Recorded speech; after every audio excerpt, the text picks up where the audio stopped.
লায়লা মামুনের দ্বন্দ্বের মাঝে এবার হিজাবি কুইন টিকটকার ঐশী ফেঁসে গিয়েছেন। জানা গেছে মামুনের সাথে প্রায়ই অন্তরঙ্গ সময় কাটান টিকটকার অনামিকা ঐশী। এই খবর আর আগে থেকেই লায়লার কানে আসতো। শুধু ঐশী নয়, আরো অনেক মেয়ের সাথে মেলামেশা আছে প্রিন্স মামুনের। সম্প্রতি মামুন ঐশী এক রিসোর্টে কয়েকদিনের জন্য উধাও হয়ে যান। সেখানে বিশেষ মুহূর্তের একাধিক ছবি ভিডিও করে রাখত প্রিন্স মামুন। লায়লার কাছে এই খবর পৌঁছে যায়। এরপর লায়লা কৌশলে মামুনকে তার বাসায় ডেকে পাঠান। রাতে মামুন এলে মামুনকে ঘুমের ওষুধ খেয়ে অজ্ঞান করে দেন লায়লা।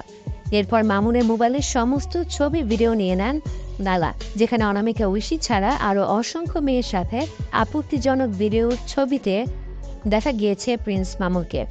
লায়লা মামুনের সেই ছবি ভিডিও ইতিমধ্যে এবার টিকটকার অনামিকা ঐশী প্রিন্স মামুনের আপত্তিজনক আরও অসংখ্য ছবি ভিডিও সামাজিক যোগাযোগ মাধ্যমে ব্যাপক ভাইরাল হয়েছে। মামুন ঐশীর অসংখ্য ভিডিও ছবি সামাজিক যোগাযোগ মাধ্যমে এখন সয়লাভ, যা দেখেই রেগে গিয়েছিলেন লায়লা। মামুনের ফোনের সব ডাটা ট্রান্সফার করে নিয়েছিল লায়লা। আর এ নিয়েই আজ লায়লা মামুনের তুলকালাম কাণ্ড ঘটে যায়।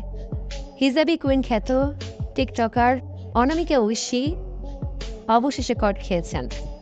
সংসার করতে পারিস না তুই, জানোর কথা তুই আমার ডাটা ট্রান্সফার কেন করবি তোর মোবাইলে? তুই আমারে অজ্ঞান করে আমার মোবাইল থেকে ডাটা ট্রান্সফার কেন করবি? তুই স্টুপিডের বাচ্চা, জানোয়ারের বাচ্চা।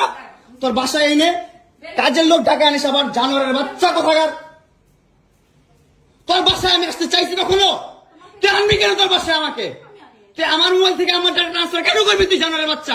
আমি আমার ফ্রেন্ডের সাথে ঘুরতেই পারি।